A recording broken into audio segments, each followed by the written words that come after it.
Coming up, the Brooklyn Nets prepare to take on the Detroit Pistons, and we take a look at Cam Johnson, the trade value, the cutoff for that value when it comes to Sean Marks and the Nets, and whether or not they would take a player over a pick. We dive in coming up next.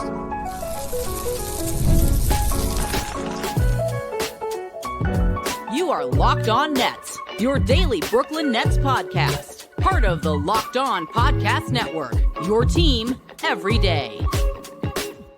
Yes, my friends, it is the Locked On Nets podcast, right here on the Locked On Podcast Network. It's your team, the Brooklyn Nets, every single day. He's Doug Norrie. I'm Adam Armbrecht. We thank you, as always, for making us your first listen. Excuse me. We're free on all those great platforms. And remind you that today's episode is sponsored by Gametime. Download the Gametime app, create an account, and use promo code LOCKEDONNBA for $20 off your first purchase. And Doug, as the Nets prepare to take on the Detroit Pistons, hopefully, knock on wood for all the wrong and right reasons, it's another loss for Brooklyn. We take a look at Cam Johnson and what the state of the Brooklyn Nets timeline and decision-making is on trading him, because I think there is at least something interesting happening here around what the market is, how many teams could be involved, and whether or not that multiple first-round pick is going to be the package that teams really start to come with as we head towards the deadline. Well, you're for sure going to get some notes in the YouTube comments about rooting for a loss. How dare you, sir? How dare you? What kind of fan are you? Root for it. I said that it will be a loss. That's the ideal outcome, but I'm not rooting for that to be. I hope they win. Just rooting, knock on wood, that it comes out the way we want it to. Not the way we're rooting for, just the way we want it to come out, right? Like a loss. Like a fake diplomatic answer. Okay, so there's been, I think a lot of what we're talking about here, I mean, because you're not wrong, but as we get into the trade deadline, I mean, over the next month or so, this is going to be, until it probably happens, or, I mean, we get to the trade deadline and it doesn't happen, and then it'll be, an all-out kind of question mark raising session about what's happening here. Will be about Cam Johnson and what the haul is going to be. Again, it does look increasingly likely he's going to get traded. There's so much, it seems like there's considerable smoke and then that means there's likely a huge fire around teams that are interested, sort of like the specific Nets asking prices, which is always a sign that like there's real news going out there when there's, oh, this is what they're looking for, right? This is, because that means the conversations are actually had. Whether or not, it ends up happening, I'm not sure. It does feel, Evan Sidery, who I believe is from Yahoo, who kind of aggregates stuff more than he reports, but he did say Nets are currently seeking 2 first-round picks for Cam Johnson, but rival teams believe it will end up taking a prospect and 1 first-round selection, and then Kings and Thunder continue to be mentioned among the top suitors competing for Johnson.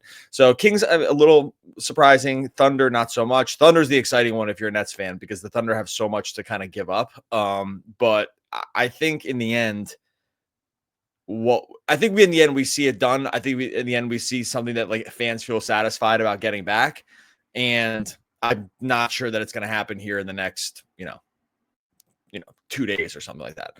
Yeah, and that's the first part of that is what's interesting, in that we've heard 2 first-round picks.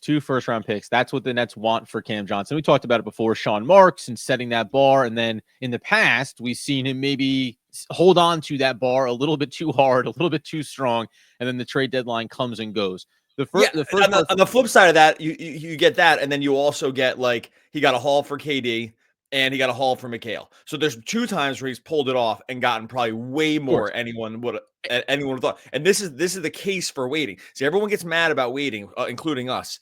Yep. Everyone gets mad about like holding the line. Holding the line sometimes looks bad and sometimes looks great. Sometimes you just hold them completely over a barrel. So I want to just give him the props on that part of it a little bit. And the Kyrie Irving trade has kind of its own caveats to it, as we know. So you don't necessarily. He had no value. Everyone's like, "Oh, you only got this from." Like, dude, nobody wanted this guy.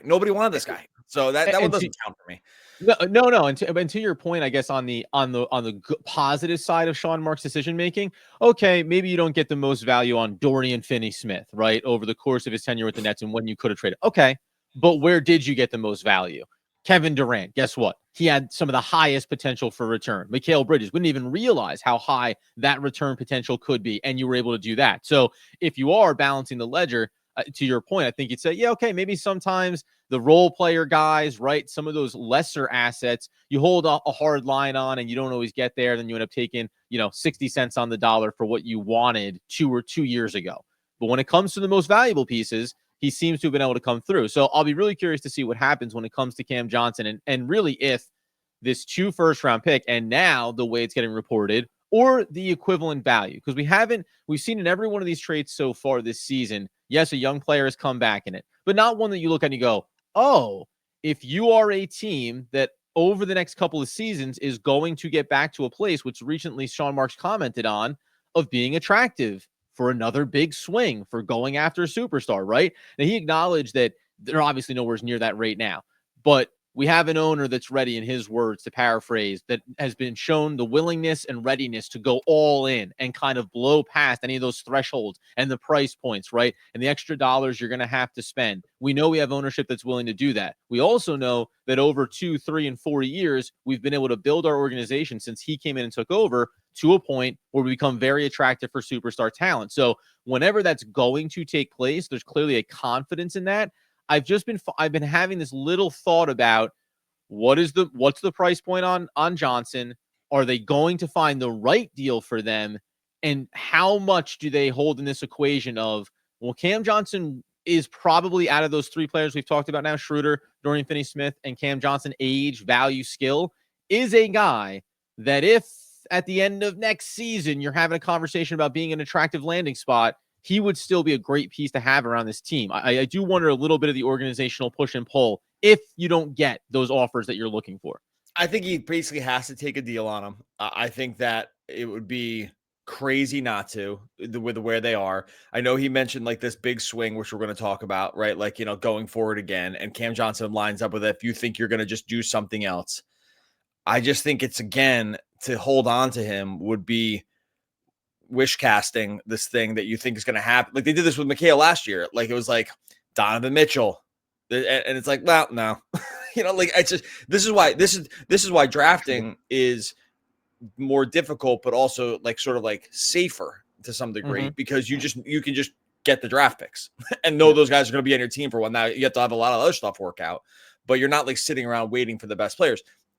The problem with that is the best players are the guys that really swing championships. And so it's hard. I get it, but I think he's good. I think they're just going to have to, I think they're going to have to make the deal. I get what you're saying. We've said some version of this many times on the podcast of like, if they don't trade him, it's not the worst thing because of XYZ.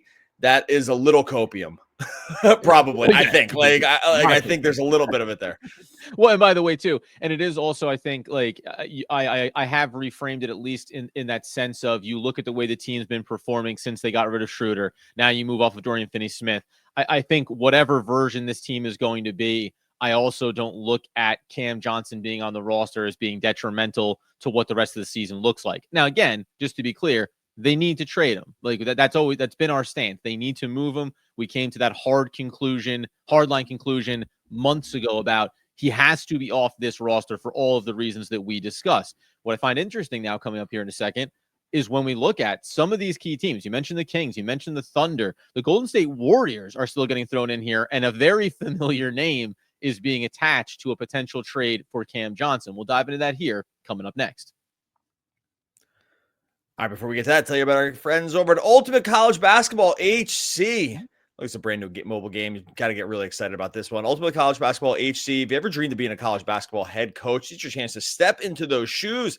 In Ultimate College Basketball HC, you control every detail of the program, recruiting players, hiring coaching staff, overseeing training camps, handling NIL deals. That's what didn't used to be a thing. Now it is. And managing a scholarship is all in your hands. Look, when it comes to the game time, you drop offensive plays, you set your strategy. I'm just going to take you real quick back to a young 11 and 12-year-old, 13-year-old Doug Norrie would never have left this game. Like even now, getting into it now is like great.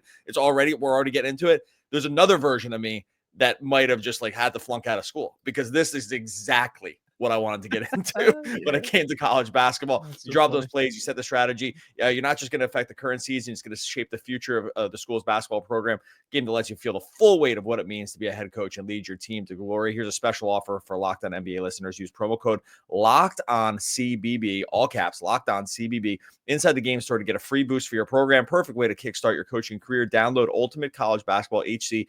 Just visit ultimate-cbb.com or look it up in the app stores. Ultimate College Basketball HC. Begin your coaching legacy today.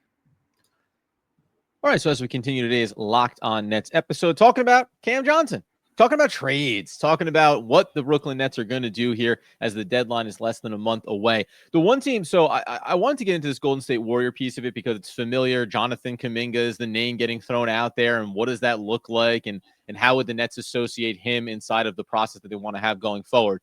But I got on with Matt George from Locked On Kings a couple of weeks ago and talked about that trade package with them. At the top of the show, you mentioned the Kings being an odd one for you in terms of what a package would look like and whether or not they could get it done. When I talked with Matt, because I never got your take on this, we at one point got to Keon Ellis as being, hey, if you put him into the mix of this, then we're starting to have a different type of conversation along with picks, etc. What's your opinion on the Kings as a trade partner for the Brooklyn Nets? Because I do find them somewhat fascinating in this.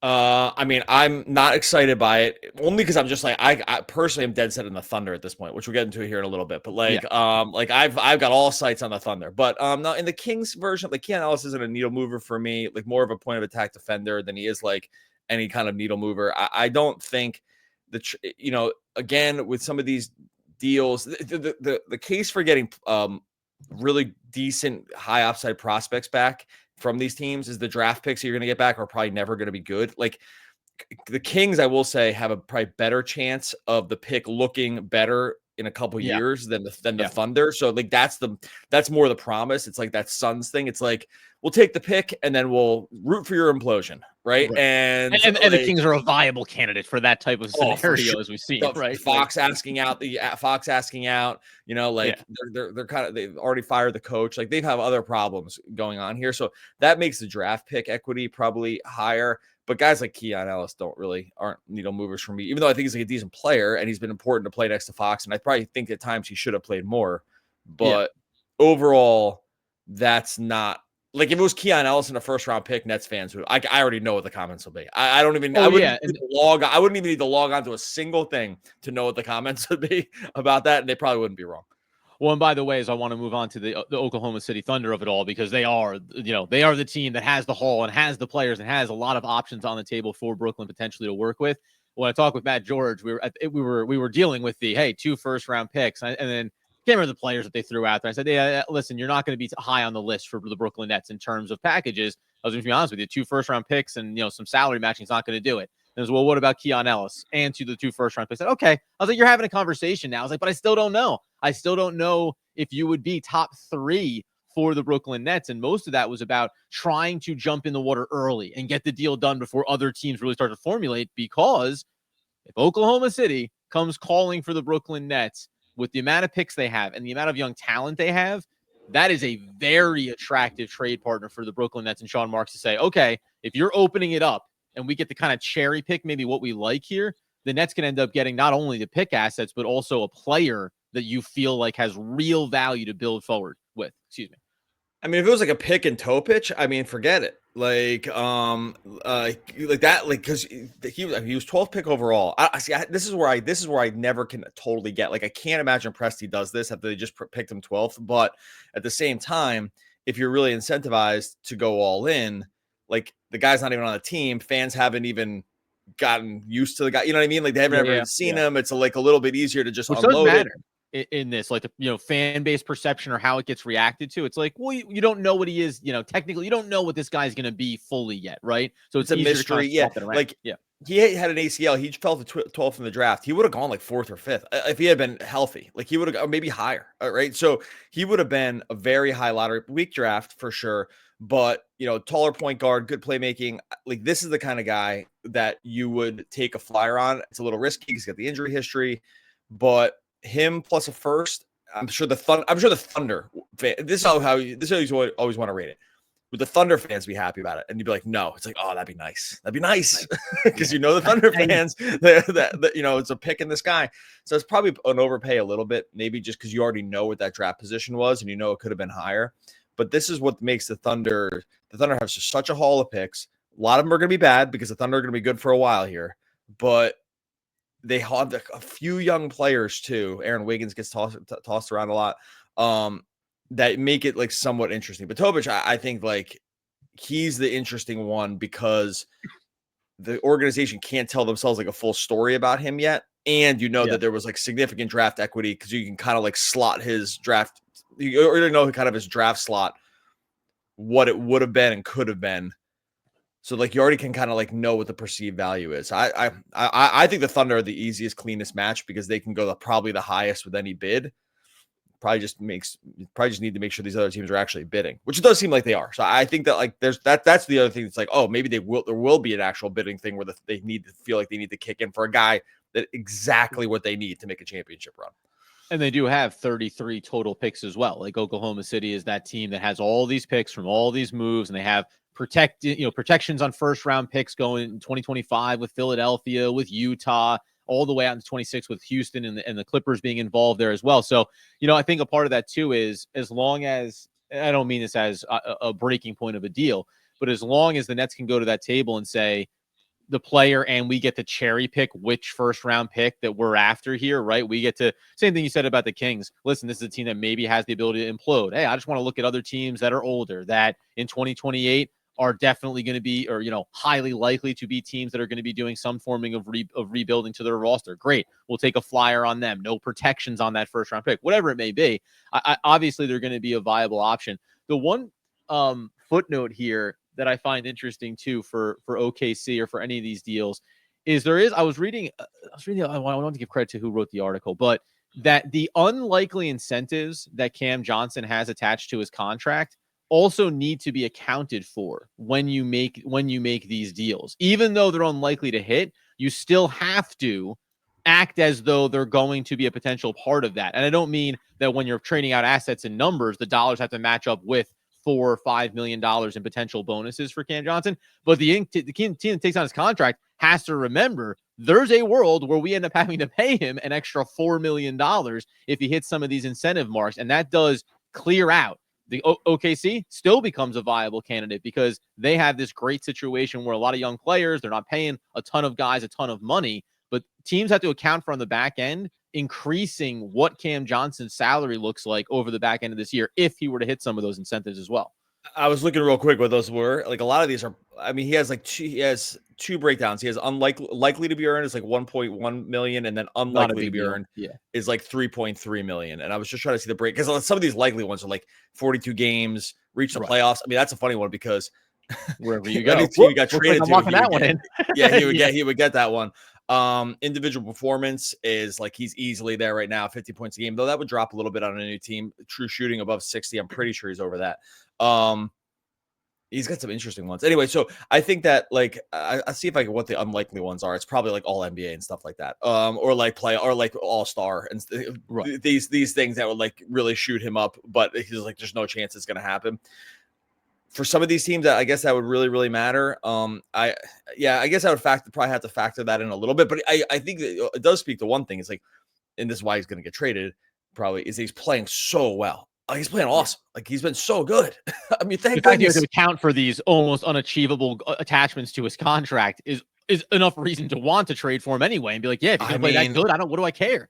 What a run out. We're going to get into this Detroit thing here in a second, but like what an absolute run out for the Nets on this season with like this is the cost of winning some of these games. It's funny. Everyone that it was pro tank wanted the Nets to lose, right? The flip side or the paradoxical issue with that is to lose, the players all had to play bad, but if they all play bad, then they tank their trade value, right? So like by playing well, Schroeder, DFS, Cam Johnson, by playing well and basically punching up, it like helped their trade value. Does that make sense? Like, it's like, I know no one ever wants to recognize this part, but if they all missed every three and the Nets lost every game, it's like, okay, great, they lost, but now these guys are getting traded for nothing. Right. So you have to give it a little bit of it. Like you can't just have everything here.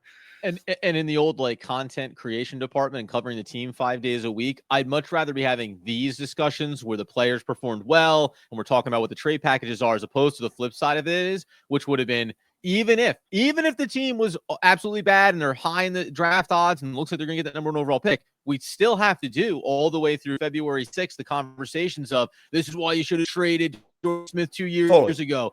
Cam Johnson never should have been here. The contract is horrendous, right? You would have gotten the laundry list of reasons why this is so disastrous, even in that great moment of having that high draft pick, which is why coming up here in a second, in addition to looking at the Detroit matchup, I do want to make mention of this Golden State Warrior package here, but also I think an interesting angle that Sean Marks over the course of this season has put the seeds out for in terms of what the agenda is and how the Brooklyn Nets plan on going about it. We'll do it to close things out here in just one moment.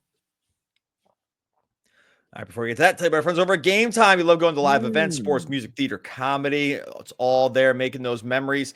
Like I said, just getting into the actual arena and not on television. Nothing beats it. You want to make sure your ticket buying experience is aces as well. That's why you have to go over to Gametime. Gametime Picks makes it super easy to get to your favorite events. Filters out the fluff, shows you only incredible deals, great seats, so you don't have to waste that time searching around thousands of tickets. If you go to Gametime right now, there's still tickets. Yeah, hurry over there right now. Pistons at Nets start at $10. We can all get into our wallet for $10. That's a pretty good deal there. Start at $10. Pistons at Nets gets a little pricier early next week. Knicks at Nets starting at $67, and then old friend Kevin Durant coming to town with the Suns starting at $19 at Barclays next week. There's some of what you'll find over on Gametime. Take the guesswork out of buying tickets with Gametime. Download the Gametime app, create an account. Use the code LOCKEDON for $20 off your first purchase. Terms apply. Again, create an account. Redeem that code LOCKEDON NBA for $20 off. Download Gametime today. What time is it? Gametime. All right, so as we tie a pretty little bow on today's Locked On Nets episode, talking about Cam Johnson, trade packages, trade values, trade strategies, and then, of course, the Detroit Pistons and that game coming up here for the Brooklyn Nets. The very briefly, just on the Golden State Warriors one, it's old friend Jonathan Kuminga, him being put into the conversation. And this one came care of over on Bleacher Report. Zach Buckley had looked at the package and it's only suggested, not rumored or, being put out there in the weeds in terms of concrete conversations that have been had. But Kuminga, Gary Payton II, Looney, Santos, a 2027 first round top 3 protected, and a 2026 second round pick via Atlanta for Johnson, and interestingly enough, in this one, Day'Ron Sharpe as well, to maybe help a little bit with that rebounding. Does Kuminga, when we talk about, you mentioned Topic and saying, hey, first round pick and a player, and because right age and everything else, does Kuminga still move the needle for you in the way that he did when we talked about him 2 years ago, 1 year ago, and what that player would mean for the Brooklyn Nets if he came over? He's injured now, so that's always a little tricky. I got to tell you, we talked about this. Sorry if this sounds like a repeat to someone. We mentioned this once or twice. I have an impossible time telling if the Warriors, if like you are not that good on the Warriors, is it like a you problem or is it a Warriors problem? Like all these guys. When we first went through this, I was like, because, look what they did. They drafted in Curry and Green and everything else. But then you did the other laundry list, which was like all of the young high draft picks. Ever since then, they completely stunk. They stink at this. They completely stink. It's like, well, they trade Wiseman, whatever. He was consensus. Moody never plays. Kuminga hates. Seems like he hates everybody, including Kerr. Just trash those guys. Can't even play 35 minutes, but they never want to start him. Who else was it? Pods. Fans are totally out on him. This guy can't hit a 3. Even though he was really good last year. There's someone else I'm missing. Anyway, point is, I'm to the point now where if you're not that good on the Warriors, I'm not positive that it's not that it's your problem. It just seems like either systematically or the way the team is, they just haven't hit on any of these guys. So I'd still be in on it. It's just he does have some concerning metrics that make it a little hard.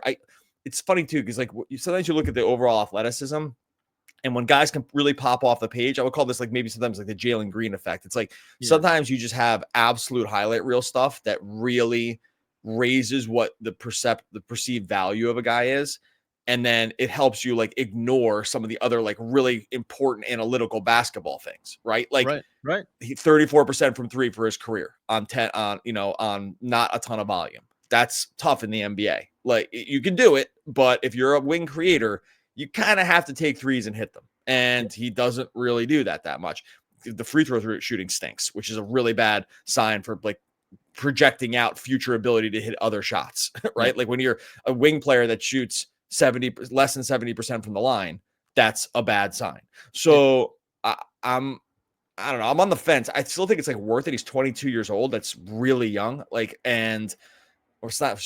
I mean, he's younger than Jalen Wilson, right? Like these are like young. Like this is like this is a young guy. But at the same time, I want to make sure that we understand that just because he does things that like really show up in your feed as a highlight, right? There are other things about his game that you're like, that's not very good, and that is I don't love the mentioning. look of that.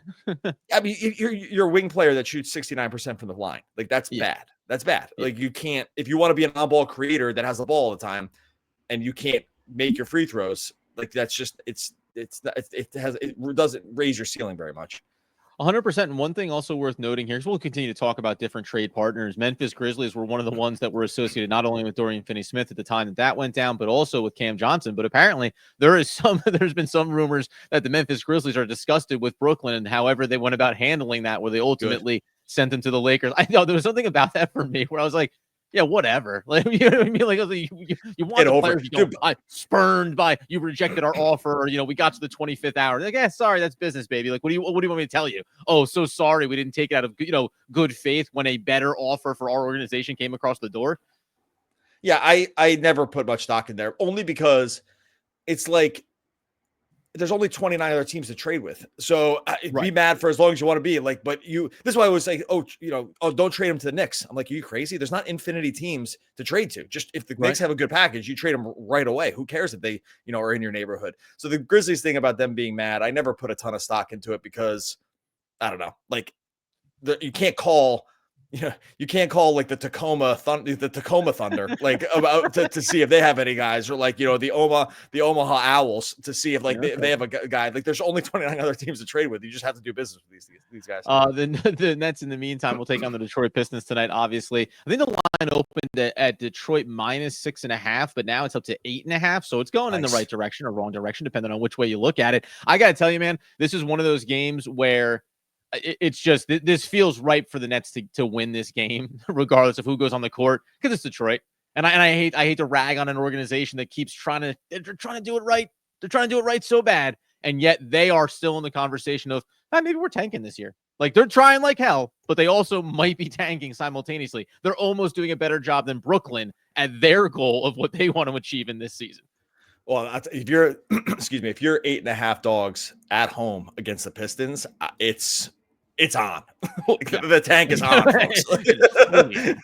No worries about where you stand in the tanking proceedings, because Pistons have been way better than last year. Like basically 500. Cade's been an animal this year. They got an actual like good wing shooting finally, like added THJ and Beasley, and these guys cured like some of the problems that they had last year. Yeah. And so like the Pistons are not.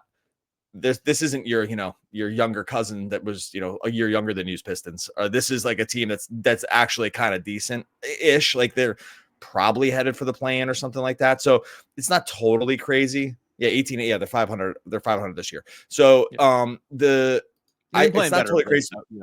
It is funny though. Like even that 8.5 point dogs at home is what happens when you might be running Keon Johnson and Tyrese Martin and Zaire Williams and Noah Clowney and Nick Claxton out again. It's your starting lineup. Like that's kind of what things start looking like. Yeah, so it's just interesting to me. We spent so much time taking like, would you take the spread in the Nets this season, and then just became like, we'll always take the points with the Brooklyn Nets. Although these last couple of games here, it started to trend in the wrong direction when it comes to, what does the spread tell you? Yeah, probably need a few more points even on that.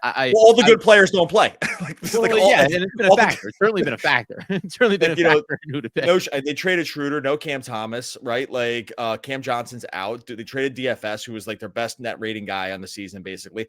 That's all the players that were decent, basically. And so that's why I was quick to label what their starting lineup was. This is a bum hunting situation. So yeah.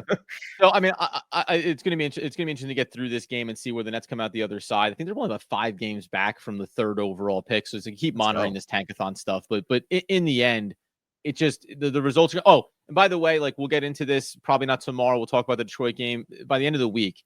I do want to get into the idea that the Nets seem to come into this season, and based on the way they've played and some of the wins and everything else, with a clear understanding or a clear acceptance of the results on the court are going to be the results in terms of, hey, we won more games than maybe we hoped we would have ultimately.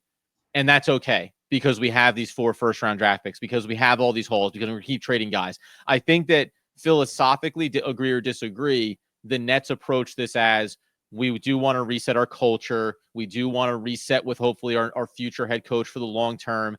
And they've been willing to sacrifice on some of these margins, including having a clear-cut best value at getting the number 1 overall pick or the number 2 or 3 overall pick. That's been something that has just kind of crystallized for me over the last couple of months of the season. Yeah, this is I don't know. Like, I think this is just where we sit.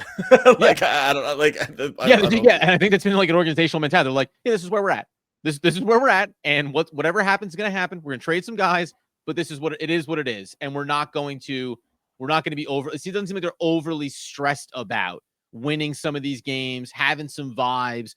Jordi Fernandez developing some young talent. Like, it just seems like it's all right because you do have 32 picks over the next 5 seasons. And I think that they believe organizationally, we can manage this. Whichever direction it kind of goes, we feel pretty good about what we accomplished between Kevin Durant, between Mikal Bridges, and some of these moves that moved along. And you can't go into the coaching staff of the players and say lose on purpose. So you do have to have like this, right. You just there has to be this. You can't send that credo down. Yeah, like you can maybe if you're the Wizards and you're just like, such a disaster, but like most other teams just have to like look themselves. We're just going. They go try your best. Do everything you can. Guys. I'm not. We're not concerned. It's all going to be fine. All right, Nets plus 8.5 here against the Pistons. Right. Make sure you subscribe over to Locked On Nets on YouTube. Make sure you subscribe to Locked On Nets wherever you listen to podcasts. Who's in the starting rotation? Bueller.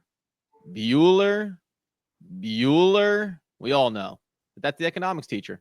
Mr. Ben Stein, by the way, in real life. I was going to say, it's Ben Stein. I was actually curious if they ever gave him a name in the movie. I guess he was the economic voodoo. He's Mr. Economics to you and me, sir. Don't voodoo economics, baby. One of the all-time great poets. We'll be back again tomorrow talking more Brooklyn Nets basketball. Basketball.